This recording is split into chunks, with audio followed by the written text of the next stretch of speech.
Dijon accueille pour la première fois le village des recruteurs. Avec nous sur notre plateau, Jérôme Seben, bonjour. Bonjour. Vous êtes délégué régional d'ITG. On va parler aujourd'hui du portage salarial.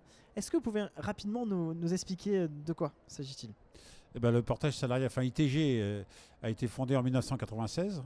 Le principe, c'est d'apporter un statut à des gens qui souhaitent être indépendants, tout en étant dans une forme de statut sécurisé avec le portage salarial. Donc ils restent salariés, ils sont au régime général, ils cotisent au chômage et on les accompagne dans leur démarche de développement d'affaires. Voilà, donc ça, vous avez planté les bases, c'est donc le portage salarial.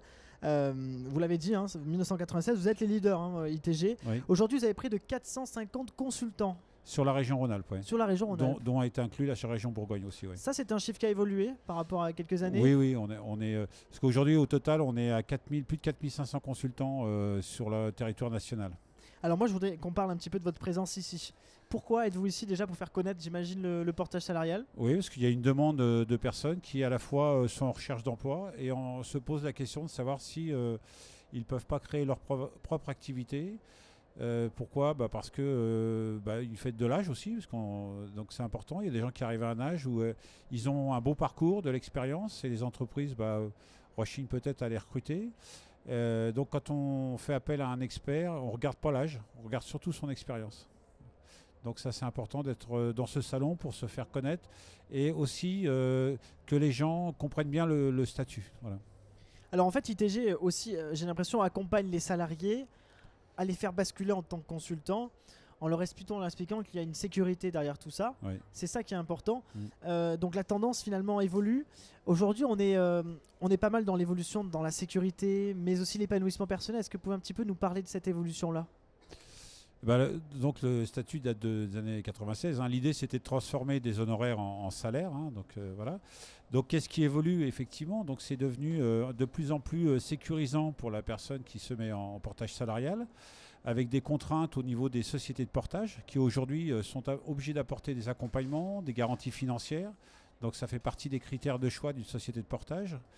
Et aussi tout ce qui est accompagnement, parce que et moi je suis aussi là parce que je l'ai connu, je suis passé de salarié à consultant, et donc c'est une démarche d'esprit qu'il faut acquérir, et on ne passe pas comme ça du jour au lendemain, donc il y a des choses à savoir. Alors on parle beaucoup des salariés qui deviennent consultants, et si on parlait aussi un peu des entreprises, est-ce qu'elles ont le réflexe de faire appel au portage salarial ?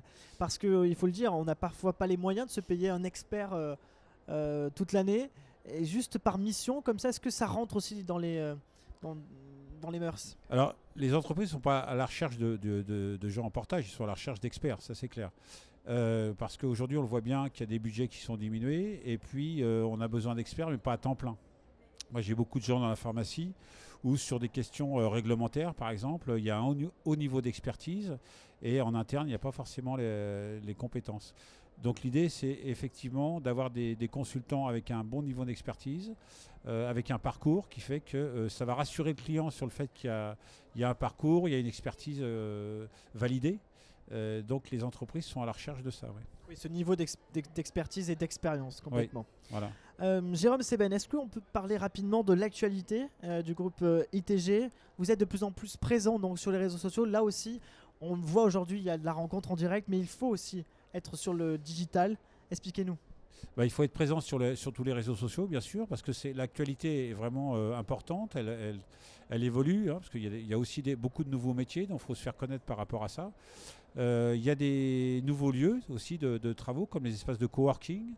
Donc là, on est aussi très présent. Moi, je sais que, par exemple, je m'occupe sur Dijon, je suis dans un espace de coworking, à Valence aussi, sur Saint-Étienne aussi. Donc tout ça, ça fait partie de la création à la fois de nouveaux lieux, des tiers-lieux, ce qu'on appelle nous les tiers-lieux, et des nouvelles formes d'emploi.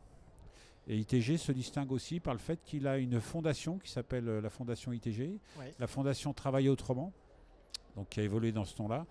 Et donc, c'est de promouvoir les nouvelles formes d'emploi par rapport à ces statuts. ITG, donc on est à un site internet pour plus d'informations. Oui, itg.fr. itg.fr pour que l'aventure continue au-delà du village des recruteurs.